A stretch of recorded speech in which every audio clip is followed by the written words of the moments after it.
Evening guys.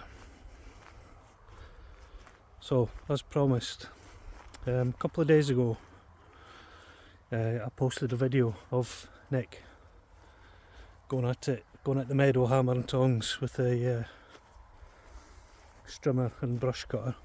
When we posted that video, somebody posted a comment asking why we'd cut so much habitat back,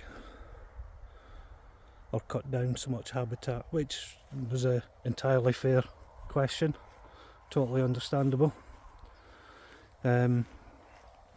Reasoning behind it, relatively simple to be fair.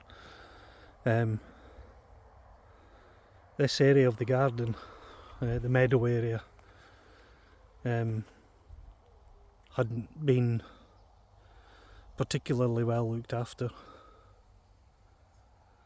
prior to us buying the house. So as you can imagine, it's extremely overgrown, and in essence it's not a particularly healthy habitat at the minute. Lots of weeds. I remember somebody once saying that there's no such thing as a weed, just the wrong plant in the wrong place, but I call them weeds. As you can see, lots of nettles, hogweed. Hogweed's very invasive, not particularly good for the ground. So for us to get control of the ground, so to speak, unfortunately it's necessary to cut it all back and start again.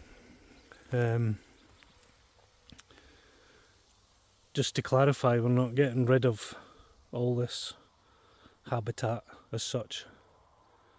The area I'm stood in now, which is let me get my bearings right, the northwest corner of our land, Nick's going to be putting in a fairly substantial pond, wildlife pond, not for fish, purely and simply a wildlife pond.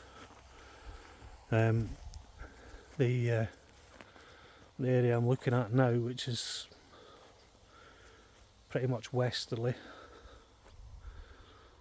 we're planning on having a couple or three free range chickens, so they'll be situated in here somewhere.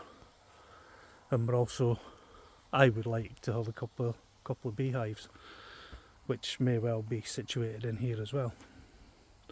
So plenty going on from a biodiversity point of view, and a habitat point of view. The rest of the the area over that I'm looking at now, which is sort of mainly easterly, is where the septic tank etc. currently is, and where the waste treatment plant's going to be going. So that obviously needs to be cleared so that we can put them in. The plan, once we've got them in, is a lot of these larger shrubs and bushes etc. that are going to be here, that are here now, will be staying, and we'll be planting, not the whole thing, but we'll be planting rather large chunks of wildflower patches, which will hopefully provide some habitat. Even with the wildflower meadows and stuff like that, you still need to cut them down once a year, just so you can control them. Otherwise they just get out of hand. So entirely valid question. I hope the response answers that comment sufficiently. We don't take cutting down habitats or removing trees or anything like that lightly. That's very much part of what we're about here, is giving the local wildlife a habitat to thrive in. So as I say, hopefully that answers the query. You made me rabbit on a wee bit longer than normal, but yeah, so as I say, hopefully that answers the comment sufficiently. And by all means, keep the comments coming. Love it, love getting the feedback, love getting comments. Happy to answer or address any queries that anybody has. So yeah, right, that's enough rabbiting for now, because all it does is extends the time of the videos. Take care, and we'll speak to you again soon. Cheerio.